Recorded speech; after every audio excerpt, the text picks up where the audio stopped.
Hello my dear students, sixty classes में आपका फिर से स्वागत है। मैं आपका बहुत स्वागत करता हूं और हमें उम्मीद है कि बहुत अच्छे से आपकी पढ़ाई चल रही होगी। और इसमें जो है हम बात करेंगे आज बल का आवेग। किसकी बात करेंगे? बल का आवेग, इम्पल्स ऑफ फोर्स। तो इसमें कहा जाता है कि बल का आवेग, यदि कोई बल अत्यंत कम समय के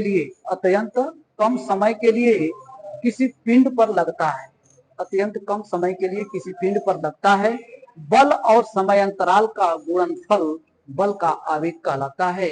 इसे कैपिटल आई से प्रदर्शित करते हैं। तो यह कहा जाता है कहा जाएगा कि यदि कोई बल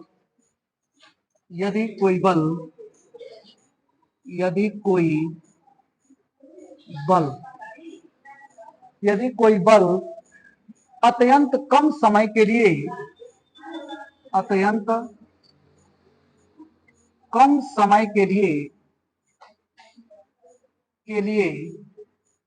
लगाया जाता है, कम समय के लिए किसी पिंड पर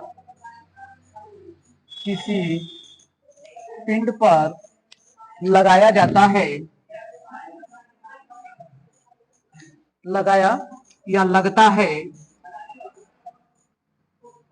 लगता है, तो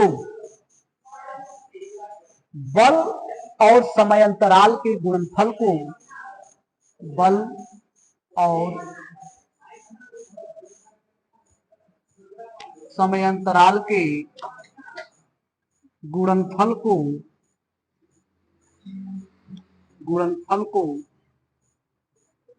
बल का आवेग कहते हैं। इसे कैपिटल आई से प्रदर्शित करते हैं।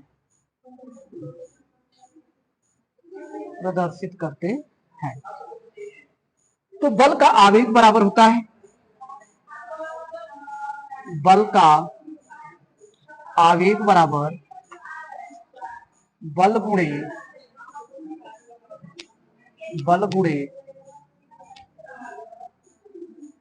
समय अंतराल। यह आपका फार्मूला हो गया है।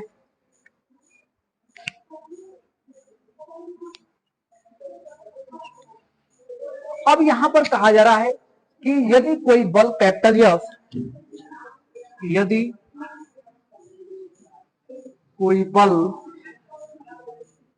एफ तथा चाहे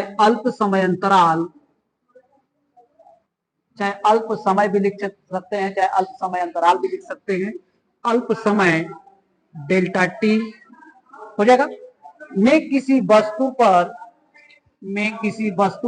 कार्यरत हूं,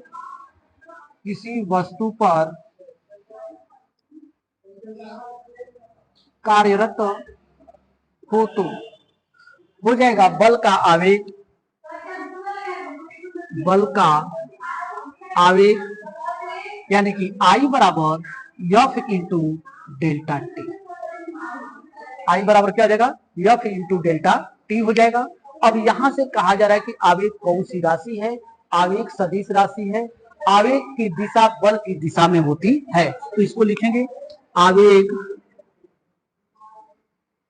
सदिश राशि है। आवेग सदिश राशि है। कहा जाता है कि आवेग की दिशा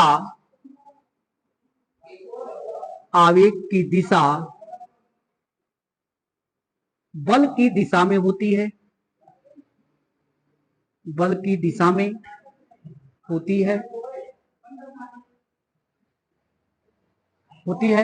फिर कहा जाता है कि आवेग का एसआई पद्धति में मात्रक, अब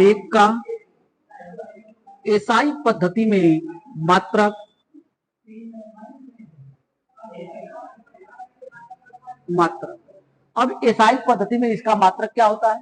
न्यूटन सेकेंड होता है। क्या होता है? न्यूटन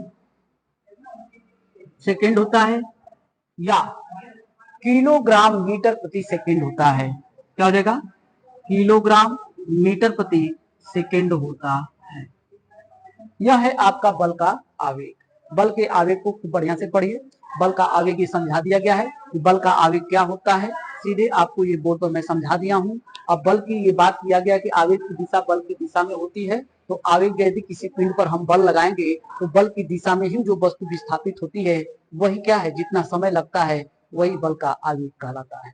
तो आपको मैं इसी तरह से मैं बेहतरीन से बेहतरीन क्लास देने की कोशिश करूंगा, और हमारे चैनल को लाइक से सब्सक्राइब कीजिए। बहुत बहुत धन्यवाद।